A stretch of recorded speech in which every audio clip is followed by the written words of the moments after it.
What's up, everybody? Welcome back to the RonnieV show.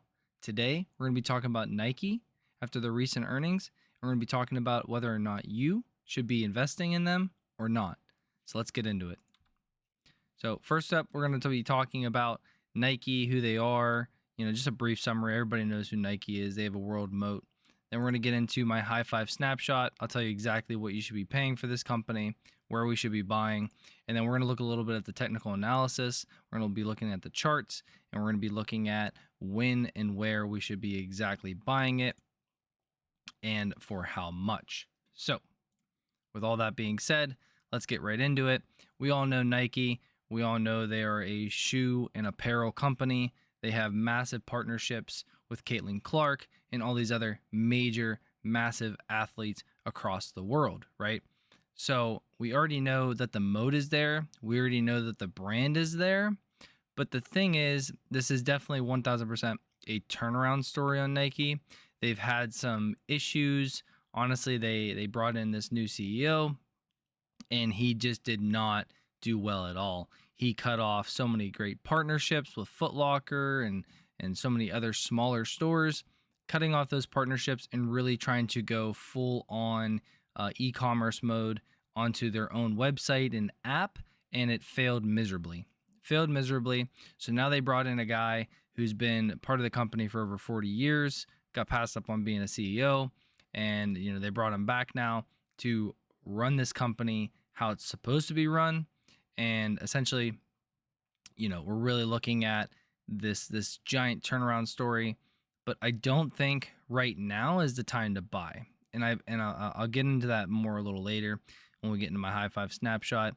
But we already all know that Nike's all over the world as an apparel company, and we already know the competitors. It's funny that it has Adidas, Puma, and Under Armour here because it's missing the more recent competitors of Hoka, and some other like New Balance, a lot of other companies that are starting to really make a name for themselves in the running shoes industry, while Nike kind of faltered off on the running shoes industry, which is what made them great in the first place. So they're starting to get back to those type of things, but this type of turnaround takes a while, right? It takes some time, and I believe that we have a little bit lower to go on Nike before we really get that time to buy. Valuation wise, looking at Seeking Alpha here, we have a D minus, a growth of F, profitability of A plus, momentum C, and D plus for revisions. Obviously, momentum's not that great. This name is massively down over this year, the last 2 years, and honestly, we're almost back down to the COVID lows. So 5 years of really not moving if you held on to it. So Nike's valuation is challenging with a price to booking ratio of 9, which is significantly higher compared to the sector median of 2. This suggests the stock might be overpriced relative to its peers, which obviously, but it has a way bigger moat, way bigger brand. Nike's growth metrics are underwhelming with forward EPS growth of minus 10%. They had a huge minus 40% for this fiscal year, considerably below the sector average of 7%. They're going to be getting back to that and more. This indicates a declining growth trajectory. Profitability, Nike boasts strong profitability with a net income margin of 10%, which is really good. It beats 4% of the average in the sector. And momentum's bad, revision's bad. Summary, Nike's high valuation and weak growth metrics are counterbalanced by its strong profitability. The mixed earning revisions suggest uncertainty, leading to the hold rating.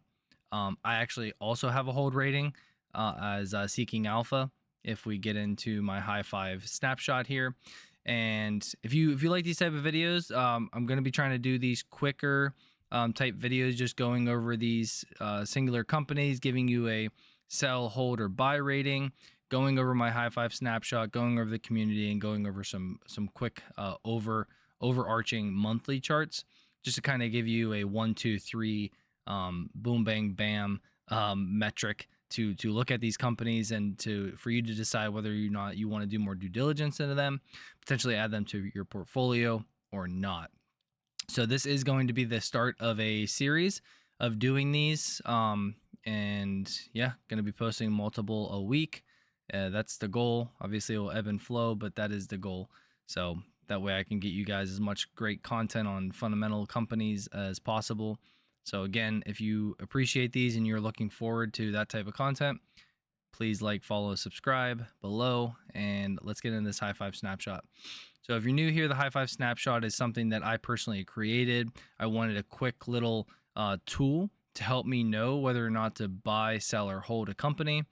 And, I came up with this using a multitude of factors. Basically, a discounted cash flow model, a free cash flow yield, PE, forward PE, PEG ratio, and then also coming down here and looking at EPS, forward EPS, growth rates, averages, PEs, all that kind of stuff. So it kind of gives me that snapshot, right, of the overall company with projections, where they're going, and what I should really be paying for this company with a good margin of safety. So really just running through this, Nike's at currently $68 per share. They did have a pretty good earnings call recently, but not good enough as the company fell another 7 or 8% from where they currently already were. And like I said, we'll get into the charts here in a minute where I actually think they're going from here. But currently right now, they're doing a free cash flow margin rate of 11%. Now, for the next 1 to 5 years, I'm going to keep this at 11% because I want to be very conservative on my projections and everything. And then for the last 5 years of this overall 10-year analysis, I have them doing 12%. Just so you know, in the last 10 years, Nike's never, 11% is the highest that Nike has ever done in the last 10 years. So I don't want to put like a 15 in here or get crazy with it, just for the simple fact that they've never done that, right? So then we have our discount rate. This stays at 10% across the board for me. And then our terminal value, multiple free cash flow. Essentially what this is just saying, okay, in 10 years, what are you willing to pay for the free cash flow of this company? So I put a 15 in there. I think that's fair. Right now, they've currently traded a 30 PE, 32 PE, 31 forward PE. And currently right now, free cash flow value, the multiple that they're trading at is probably around 25-ish. So I feel like 15 at the end of a 10-year analysis, they'll still have the moat more than likely. They'll still have the great brand, obviously. So I feel like a 15 is good. You could bump it up to a 20, but I'm going to leave it at a 15. I want to be conservative here. $45.9 billion in revenue, $6.6 billion in free cash flow. These are updated with the newest numbers from the recent earnings call. $800 million in stock-based compensation, which really isn't too bad, thinking, they're pulling in $6.6 billion in free cash flow. They're only diluting 800 million-ish. They have a net cash positive over net debt of about almost $9 billion, which is really good for the balance sheet. Shares outstanding of almost 1.48 billion shares. And then if we move down here, we get a pretty great free cash flow yield, 6.59%, and a forward free cash flow yield of 5%. Really good free cash flow yields here. Typically, you'll see tech companies be, anywhere from like 2 up to 3%. I really like anything over 3%, and then the higher, the better, obviously, because you're just getting more bang for your buck. You're paying less for the free cash flow that the company's overall doing, right? And as investors, obviously, we want to have companies just bringing in that free cash flow because they could pay out dividends, they could buy back shares, they can invest in themselves. They can do so many things with that free cash flow. So as investors of a business, we really want to, have a company bringing in free cash flow and consistently increasing that free cash flow as we see down here, right? Just consistently going to increase it over this next 10 years. Next up, as you see here, they did have a negative 46% EPS growth rate for this current fiscal year, and they're only expected to grow 2% here for this next fiscal year, so 2025, and get up to $2.16. But then, we're supposed to have some pretty pick the growth back up at the EPS of 17%, 24%, so on and so forth, to get the $6.49 by 2034. So that is supposed to pick up. But if you're looking at this name strictly on a PE basis, you have a 32 PE with a 31.5 forward PE. It is rich for a turnaround story, which I do believe they're going to turn the ship around. I think it's going to be like ships do, It's going to be a wide turn, and it's going to take a while for the ship to get turned around. I'm talking about probably not until 2026, I'd probably say 2026 they would get this big ship turned around, honestly.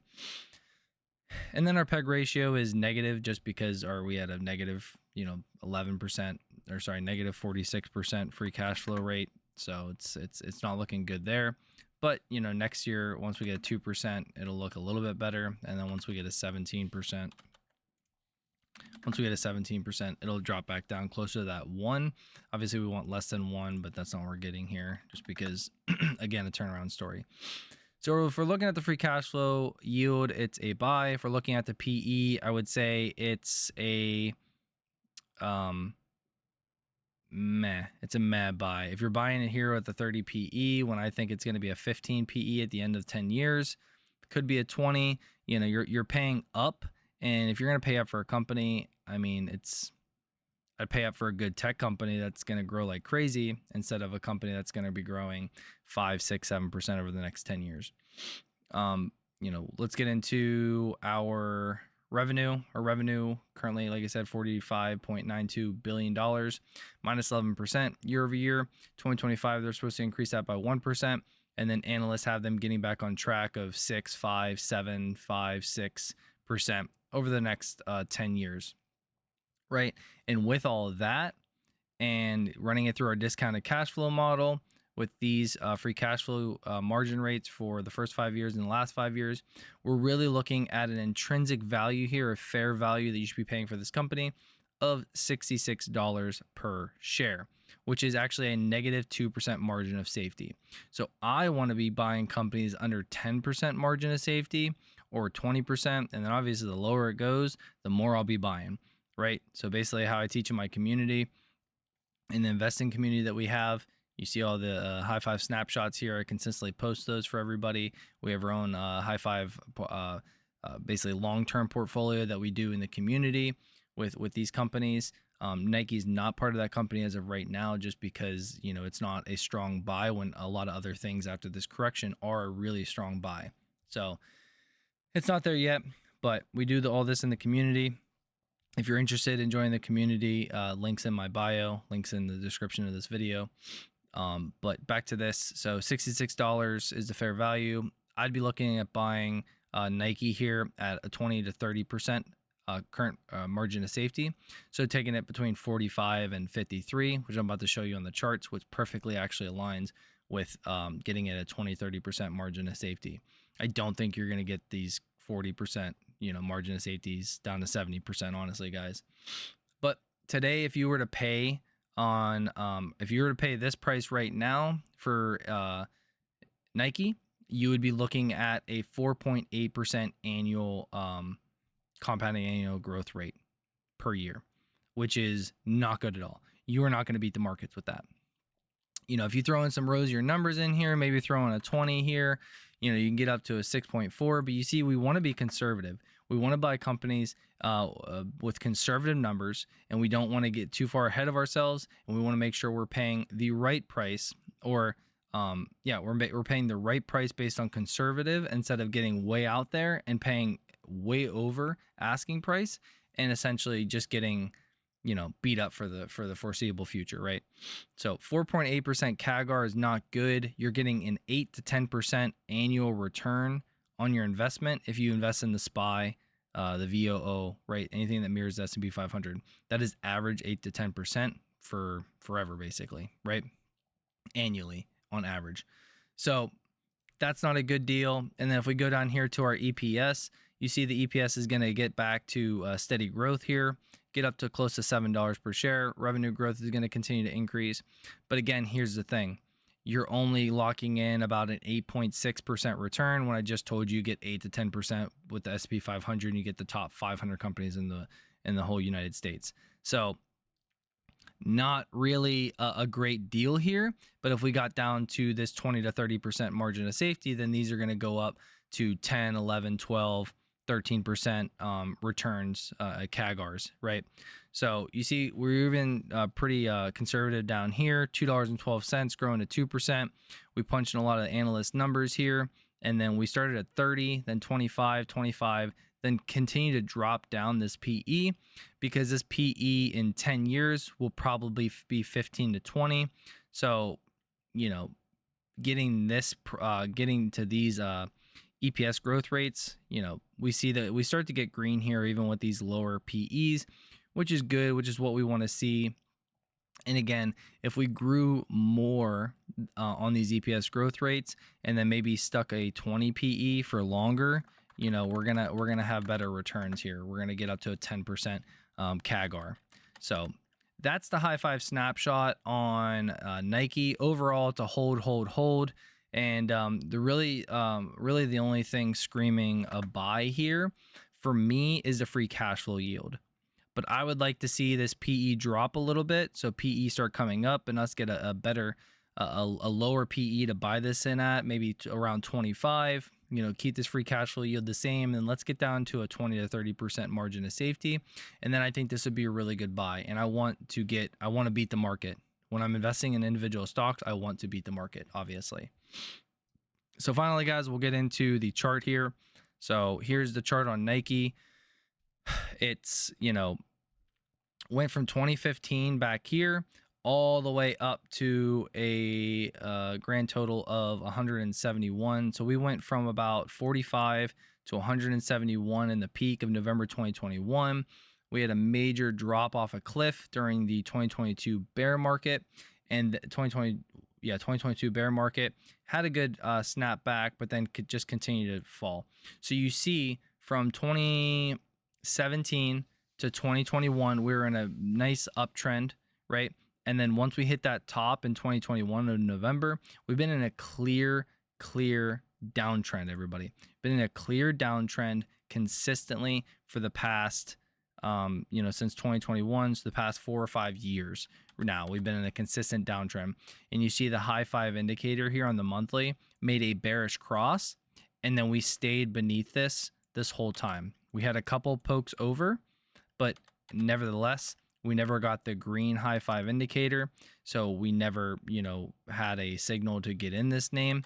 And essentially that's what I'm looking for. You see, whenever we got this green high five indicator and we got this bullish cross high five indicator moving through the smoothing line here, we could have bought in here, and back then the valuation probably would have been at that 20-30% margin of safety we were talking about getting it at, and we could have bought in then and then just rode this thing higher and higher and higher, right?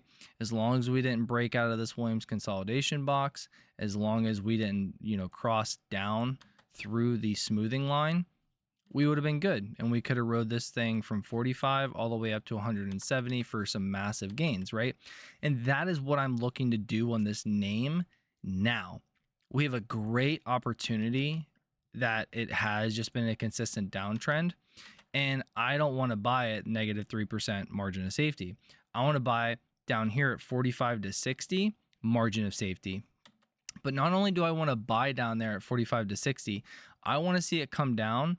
And a better opportunity would be for me to wait until we have a bullish cross and a buy signal like we did back in 2018, right? The beginning of 2018, we got the buy signal, we got the bullish cross. And then from there, yes, we did miss out from 45 to 59, right? We missed out on some opportunity, but buying on the bullish cross, which I teach in our investing channel on our Discord and everything. I teach about how when we get in these downtrends with good companies with great moats, be patient. It's easier and you could sleep better at night when you get that bullish cross. You buy in on that confirmation that we're about to enter this uptrend. And that's exactly what we did. We bought in, entered into that uptrend, just like we did back here in 2013. We could have bought in, entered this uptrend, and then bought in at 22, sold at 60 or 50. Right, whenever we got the sell signal. So buy signal to sell signal would have made you massive amounts of money. Buy signal again. Yes, we got a couple more sell signals here, but again, we never crossed down through the smoothing line on the high five. We got close, but we never fully crossed down until here when we got the sell signal. And obviously I would have said with our Williams consolidation box strategy, I would have said, okay, well, we're past the 50 line. That's time to sell. When we're past the 50 line, that's time to sell, along with a bearish cross on the high 5 indicator. So that is what I'm looking for. I rather miss out on a little bit, get this thing to curl back up, make this bullish cross here, and then enter. So maybe I don't get in at 45 to 60. Maybe I get in at 62, 63, or even 70. But the numbers will be a lot better at that point. We'll know the turnaround story because this thing's not just going to jump from 45 all the way up to 120, guys. So we'll have a better opportunity to really grab this thing when we get this bullish cross right here, and we could really sit there and relook at the high 5 snapshot and say, hey, this name is really looking good now as an investment. The name has made the turnaround, and I think we're going to continue higher all the way up to 177 or 170. And this is my investing style. I do dollar cost average into companies, but what you'll see is that whenever we do get a bullish cross like this, that is whenever I really not throw just dollar cost averaging out the window, but it's really when I load the boat, basically, because at that point I'm getting confirmation that we're about to have this huge, awesome, nice trajectory higher. So yeah, that's what I'm seeing on the charts. I think we can fall down to 45 to 60 just because we've been riding this high 5 indicator lower. We broke down from this volume shelf, and the volume gap goes all the way down to about 45 to 60, which is previous support and resistance zone, and support zone for 2020 COVID, and all the way back to 2016, 2015, 2017. So yeah, people think it's crazy, but I do think, not down in a straight line, but I think we get down here, especially if we do enter into this bear market that people have been screaming about. We'll see. But yeah, that's my views on Nike. I think Nike's a hold right now. I do believe that it could become a buy soon, but I rather wait a little longer and make sure the turnaround is there and follow my long-term monthly investing strategy along with my high 5 snapshot. Get those two combined, get those two both telling me it's a buy.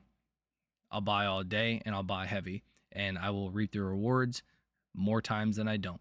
So again, guys, if you like this type of content, you like these type of videos, like, follow, subscribe down below. And if you want to join our amazing high 5 community where we have trading, investing, where investing and trading meet on both sides, I use it all. Link is in the bio, the comments below. It's the high 5 community. It's on the WAP app. You can check that out. Appreciate you all. Thanks for tuning in. I'll catch you in the next one.